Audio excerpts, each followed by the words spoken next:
October 31st, 2008. A night I wish with all my might I could reverse. The horrible events described in this are not for the faint of heart, and I do warn you, once you read this, it will come for you next. But to understand what I'm talking about, let me rewind 2 weeks prior to the incident. It was a normal day out, my friends and I. We were sitting outside of the local gas station just screwing around. Except Paul. Paul was really quiet, and he had been that way since we dared him to go into the haunted forest. At the time, we just saw it as a harmless prank, and we didn't believe in such things. We were dead wrong. Paul stood up, motioned his girlfriend Lacey over to the side to talk to her. We couldn't make out what he was saying, but we heard her cry and run off. When I asked him about it, he just shook his head. I ran up to her, expecting a breakup or something, but she told me that Paul had said nothing, which was the problem. Since we had dared him to go into the forest, it was like the life had been drained out of him. She was worried that he would try and kill himself. I saw the fear spreading through her eyes. "Stay with him tonight. That's probably what he needs," I suggested. So I dropped them off at his house. I said my goodbye really quick and drove off, leaving as much time as I could to themselves. He just needs some stress relief, I reassured myself, but I left my phone on just in case something did happen. Later that night, I dozed off on my couch watching some old TV show when my phone rang. Trying to reach for it blind, I flipped the lid to see who it was. It was from Lacey's number. Why would she call me at going on 1:30 a.m.? I was a little nervous. "Hello?" I asked, trembling. "I understand now.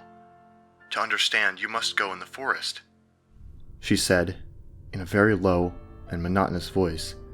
"Wait, what? What are you talking about?" "Come back to the house and look in his attic.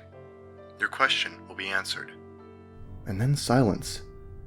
I dropped my phone and rushed over to his house. I finally got to his room, and the sight shocked me. Not only was his frozen, decomposing corpse laying in the corner, Lacey's body also lay on the bed. It looked like she had been slashed down the chest by an animal, but there were no prints to suggest that. Not only this, but it had only taken me 5 minutes to get here. The coldness of her body hinted that this had happened not long after I dropped them off. There was a note on the floor, scrawled in blood. "You must join us. Come to the forest. All will be revealed." At that point, I couldn't take any more, and I bolted. I didn't sleep that night, and I had school the next morning. I did indeed go to school, but I couldn't believe what I was seeing. Paul and Lacey were standing on the edge of the school ground, just standing there, looking pale and hollow, almost dead, and it looked like they were coming closer. When they got close to me, I noticed something odd. Their eyes. They were black and seemed like if you stared at them too long, you'd fall forever. I ran for my life. I've stayed at this little motel inn ever since. Since then, I've seen on the news that their bodies were found, and no apparent cause of death was stated.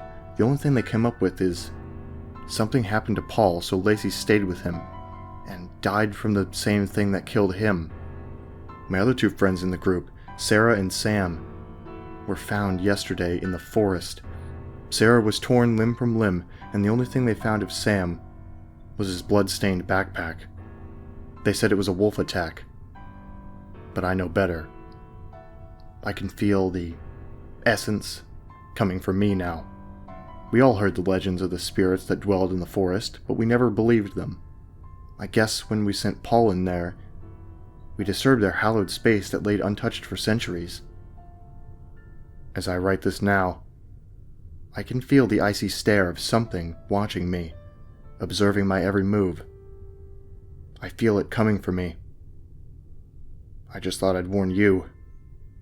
If you ever get warning signals, like these, leave before it finds you as well.